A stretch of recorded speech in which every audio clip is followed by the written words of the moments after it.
मित्रों नमस्कार। हिंदी साहित्य में आदिकाल के अंतर्गत आज हम लोग अपभ्रंश साहित्य का अध्ययन करेंगे।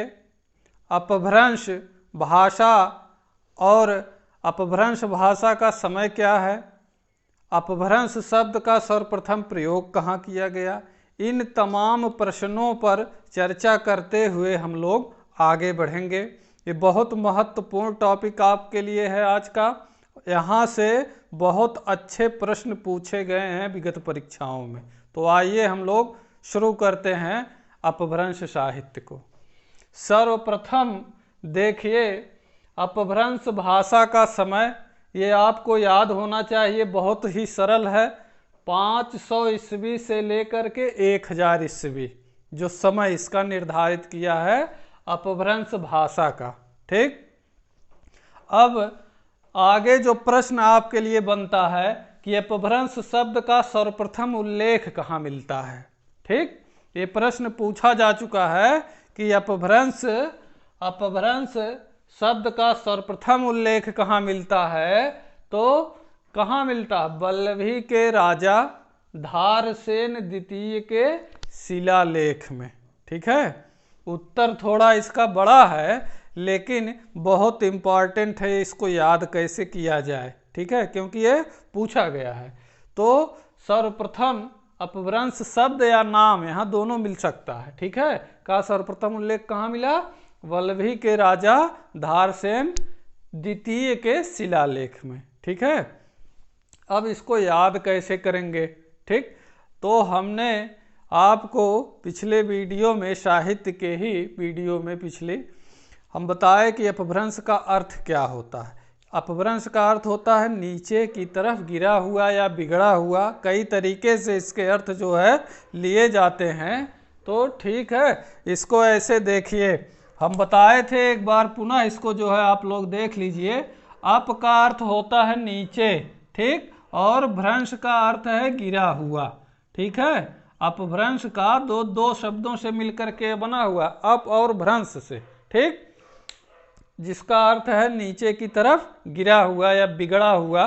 ठीक है, अब देखिए, तो देखिए यहाँ वल्लभी राजा धारसेन द्वितीय शिलालेख। ठीक, तो यहाँ हम थोड़ा सा ट्रिक इसमें डाल दे रहे हैं कि कैसे ये हमको जो है हमारे दिमाग में प्रश्न बना रहेगा। तो अपभ्रंश का अर्थ हुआ नीचे की तरफ गिरा हुआ, और यहाँ देखिए ध्यान से, तो धार से। ठीक, ऐसे अंडरलाइन इसको करिएगा, धार से। ठीक है, तो देखिए जब कोई चीज़ नीचे गिरती है तो बहुत तेज गति से गिरती है, धार से गिरती है। ठीक है, तो अब नीचे क्या गिरा? अपभ्रंश, हमने बताया इसका अर्थ। तो नीचे जो गिरा कैसे गिरा? धार से। तो धारसेन। ठीक, और यहाँ से अपभ्रंश आप लोग अंडरलाइन करिएगा, और यहाँ धार से। ठीक, तो जैसे धार से आएगा, हमारा प्रश्न कैसा रहता है? बहुविकल्पी। तो हम वहाँ तुरंत पकड़ लेंगे कि हमारा प्रश्न कौन सा सही है। तो अपभ्रंश और धार से, ये यहाँ इसको आपको याद रखना है। अगला पॉइंट क्या है? रामचंद्र शुक्ल, आचार्य रामचंद्र शुक्ल के अनुसार हिंदी साहित्य का आविर्भाव। ठीक, यानी हिंदी साहित्य कहाँ से उत्पन्न हुआ, कहाँ से आरंभ हुआ, ये प्रश्न बहुत इम्पॉर्टेंट है। तो ये इसका उत्तर है, ये मानते हैं कहाँ से?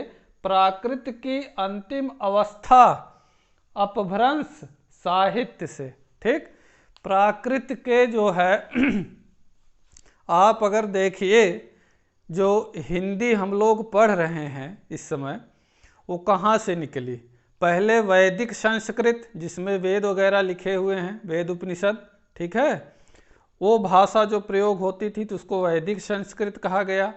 फिर लौकिक संस्कृत, जो हम लोग आज पढ़ते हैं, जन सामान्य में जो चलती है, वो लौकिक संस्कृत है। फिर आई पाली, और पुनः जो है पाली से प्राकृत का जो है वहाँ से अलगाव हुआ। प्राकृत की भी 3 अवस्थाएं हुई। ठीक, तो ये कहते हैं कि जो प्राकृत की अंतिम अवस्था, तीसरी अवस्था थी, उससे जो है अपभ्रंश साहित्य निकल के आया, और अपभ्रंश साहित्य से क्या निकल के आया? हिंदी। ठीक, तो इसका एक चरण है, आप लोग इसको नोट भी कर लीजिएगा। वैदिक संस्कृत, ठीक, ऐसे बना सकते हैं आप लोग इसको, वैदिक संस्कृत।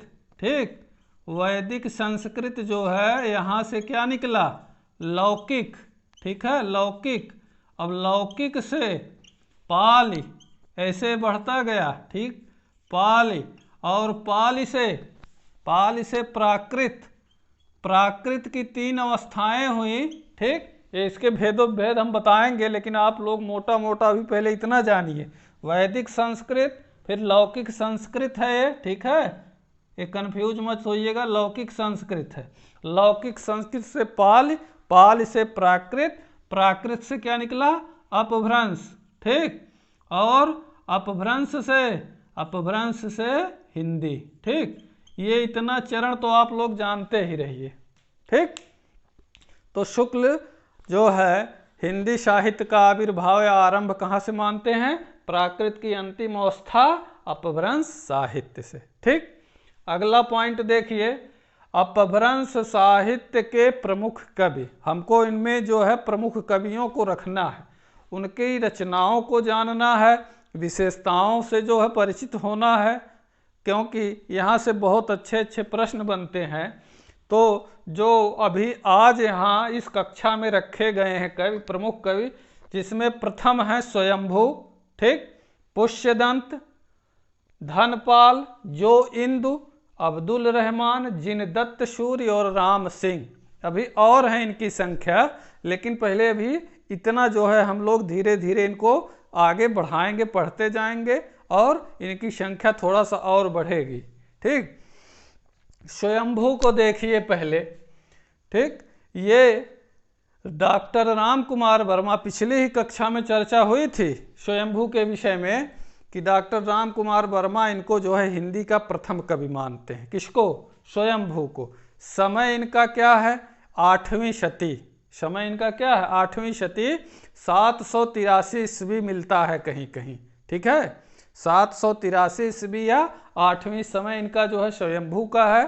ठीक, और ये अपभ्रंश के प्रथम कवि हैं। कौन?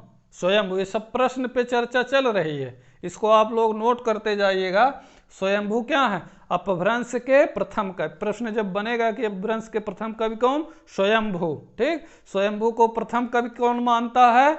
डॉक्टर राम कुमार वर्मा। ठीक, समय इनका क्या है? 8वीं शती। ठीक है, 783 ईस्वी। ठीक, और इनकी जो रचनाएं हैं, लगे हाथ एक प्रश्न और, अपभ्रंश के प्रथम कवि। ठीक, और जैन परंपरा के भी प्रथम कवि माने जाते हैं। कौन? स्वयंभू। अगर देखा जाए तो जैन परंपरा, जैन साहित्य परंपरा के प्रथम कवि स्वयंभू, और जो है अपभ्रंश के प्रथम कवि तो हैं ही। रचनाएं इनकी कौन कौन सी हैं? पौमचर्यु, ऋठिणेमिचर्यु और स्वयंभू छंदस। ये 3 तो मुख्य हैं। इसमें मुख्य रचनाएं कौन कौन सी? पौमचर्य, ऋठिणेमिचर्यु और स्वयंभू छंदस। एक रचना और मिलती है पंचमी चर्यु, ये गौड़ रचना है, लेकिन हम लोग को यहाँ जान लेना है। ठीक, ये 3 रचनाएं मुख्य हैं, पौमचर्यु, ऋठिणेमिचर्यु और जो है स्वयंभू छंदस। ठीक, चर्यु का अर्थ यहाँ चरित्र से है। ठीक, चर्यु का अर्थ क्या है?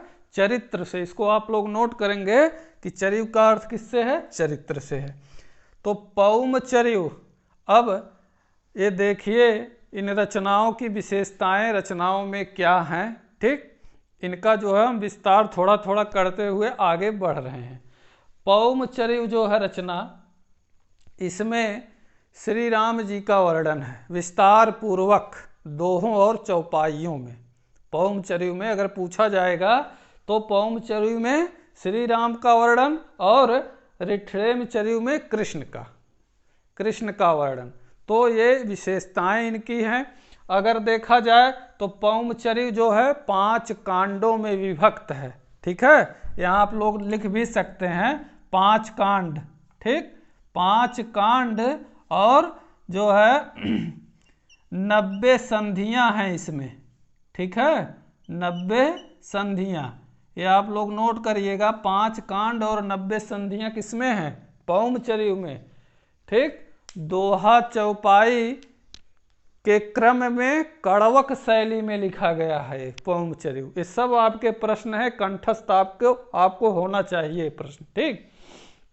5 कांड 90 संधियां, ठीक, जिसमें से केवल 83 संधियों को जो है 83 संधियों को लिखे कौन? स्वयंभू। वो 83 संधियां ही ये लिख पाए थे, इसलिए इसको अधूरा भी कहा जाता है, ठीक। इस रचना को पौमचर्यु, ये बहुत बार पूछा है कि पौमचर्यु किसकी रचना है। हम थोड़ा जोर अंदर इसलिए जा रहे हैं, हो सकता है कि प्रश्न इधर उधर थोड़ा सा कर दे तो आपका प्रश्न जो है गलत नहीं होना चाहिए किसी भी कीमत पे। तो इनके पुत्र का नाम है त्रिभुवन, आप लोग नोट करेंगे। त्रिभुवन ने जो बाकी संधियां बची 83 में, अब आप जोड़ लीजिएगा 83 7 90, यानी 7 संधियां इसमें उन्होंने जोड़ के इसको पूरा किया। किसने? स्वयंभू के पुत्र त्रिभुवन ने, ठीक। तो ये सारी विशेषताएं हैं रचना की। राम जी का वर्णन है इसमें, किस दोहा चौपाई के क्रम में कड़वक शैली जिसको कहा जाता है, ठीक। और 5 कांड 90 संधियां, ठीक है।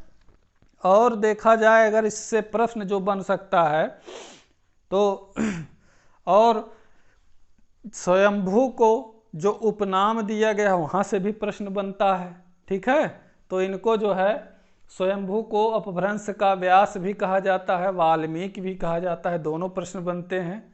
क्या कहा जाता है स्वयंभू को? व्यास और वाल्मीकि दोनों कहा जाता है, ठीक। तो ऐसे एक एक पॉइंट आप लोग नोट करते चलेंगे। इधर जो कवि हैं जैसे पुष्यदंत हैं, 2-3 रचनाएं इनकी प्रमुख हैं। धनपाल की भविष्यत कहा रचना है, जो इंदु की 2 रचनाएं मात्र हैं, योग सार और परमात्म प्रकाश। और अब्दुल रहमान की संदेश राक्षक जो एक विरह काव्य है, बहुत ही फेमस काव्य है वो, जो इनका अब्दुल रहमान का, वहाँ से भी प्रश्न बनता है कि जो है धर्मेतर जो है रचना कौन सी है, यानी धर्म से इतर, हिंदू धर्म से इतर। तो प्रश्न ऐसे बना है, पूछा गया है कि निम्नलिखित में से धर्मेतर काव्य कौन सा है जो धर्म से इतर। ये मुस्लिम थे, अपने आप को मुस्लिम मानते हैं, और जो है कहीं कहीं और भी उल्लेख किए हैं 2 चौपाइयों के माध्यम से, ठीक। तो संदेश राशक पे विधिवत चर्चा होगी। जिन दत्त सूर्य की रचना है उपदेश रसायन रास, ठीक। तो ये जितनी भी कठिनाई आपको दिख रही है, हम सब इसको धीरे धीरे हल करते चलेंगे, सब हम याद करा देंगे। राम सिंह की एक रचना है पाहुड़ दोहा, ठीक है, दार्शनिक ग्रंथ है वो इसमें, ठीक। तो इंद्रिया शक्ति वगैरह को वहाँ वर्जित माना गया है कि यानी कि इंद्रियों के जो बस में रहे, ठीक है, इंद्रियों पे जो है नियंत्रण करने के लिए ग्रंथ लिखे थे राम सिंह, दार्शनिक ग्रंथ है, ठीक। और ये रास ग्रंथ है जिन दत्त सूर्य का, उपदेश रसायन रास, इस पे चर्चा होगी। दोनों ये रचनाएं हैं। धनपाल की पुष्यदंत की रचना भी पिछली ही परीक्षा में पूछा गया था पीजीटी में, महापुराण, ठीक है, जसहर चर्यु, ये तमाम रचनाएं इनकी जो हैं, ठीक है। ऋणय कुमार चर्यु, महापुराण, ऋणय कुमार चर्यु और जसहर चर्यु। चर्यु का अर्थ हमने बता दिया चरित्र से है, तो ये आप नोट करिए। अभी इस पे हम अब एक एक 2-2 कवियों को, कक्षा हम ज़्यादा बड़ी नहीं करना चाह रहे हैं, तो एक एक 2-2 कवियों की रचनाओं की विशेषताओं को लेकर के हम चलेंगे, ठीक। उन कवियों के बारे में कोशिश करेंगे आपको यहीं याद हो जाए, ठीक। जैसे स्वयंभू का अर्थ है जो स्वयं उत्पन्न हो जाए, ठीक। अब इनकी रचना को जैसे हमको याद करना है, पौमचर्यु और ऋठिणेमचर्यु, तो थोड़ा सा आप झांकिए कि पौमचर्यु में राम जी का वर्णन, ऋठिणेमचर्यु में कृष्ण का वर्णन। तो राम जी और कृष्ण जी कैसे उत्पन्न हुए थे? स्वयंभू थे वो, ठीक, स्वतः उत्पन्न हुए थे, अवतरित थे, ठीक। तो ऐसे हम जोड़ेंगे इनको, एक एक चीज को। आपको यहाँ एकदम चौकन्ना होके बैठना होगा। तो ये केवल लिख देने से ही बहादुरी नहीं, आपको चीजें दिमाग में होनी चाहिए एकदम सटीक तरीके से। तो मिलते हैं हम आपको, तब तक आप लोग इतना बनाइए इसको, भाषा शब्द का और जो है अपभ्रंश का योगदान, अभी बहुत सी चीज़ें हैं उसको हम बताते हुए, अपभ्रंश में जो है कितने कितने स्वर होते हैं, यहाँ तक प्रश्न बना हुआ है, 10 स्वर हैं, ठीक है, 30 व्यंजन मिलते हैं, 10 स्वर मिलते हैं, बहुत प्रश्न है। ठीक, तो मिलेंगे हम आपको एक नई कक्षा में जो है नए उत्साह के साथ, नए प्रयास के साथ। तब तक आप लोग हमारे साथ बने रहें। धन्यवाद।